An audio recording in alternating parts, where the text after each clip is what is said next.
In today's video, I'm going to teach you how to build a Slack app. If you find this useful, consider subscribing and liking the video. Let's dive right in. First, you'll need to navigate to the App Hub. This is your central hub for all things related to Slack application development.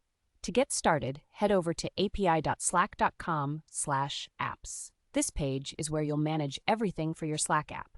Once you're on the App Hub, the next step is to initiate the app creation process. Look for a button that says Create New App.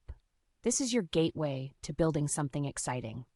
You'll have the option to build your app using a configuration user interface or UI. This method is user-friendly, especially if this is your first time developing an app. Now that you're ready to create your app, let's define the basics. The first thing you'll want to do is give your application a recognizable name. Think carefully about what name will represent your app and its purpose. After naming your app, you need to assign it to a specific Slack workspace where you'll be developing and testing it.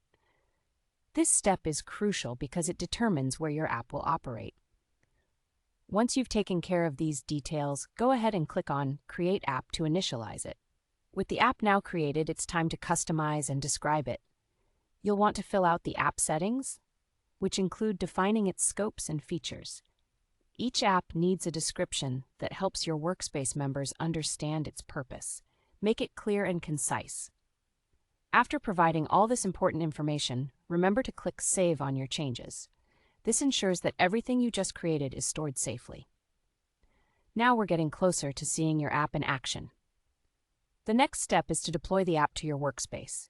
Look for a button that says Install App. Clicking this will activate the configuration you've set up into your chosen workspace. This is an exciting moment as your app's functionality becomes available to you and the members of your Slack workspace. Once your app is installed, you're ready for some real-time testing and iteration. Engage with your app within the active Slack channels.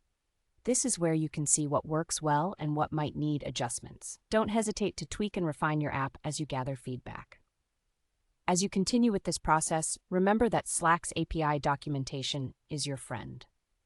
If you encounter challenges or want to expand your app's functionality, return to api.slack.com. They have comprehensive resources and guides that can help you along your journey. And that's it. In just a few simple steps, you've learned how to build a Slack app from initiating its creation to deploying it in your workspace. I hope this guide has been helpful for you.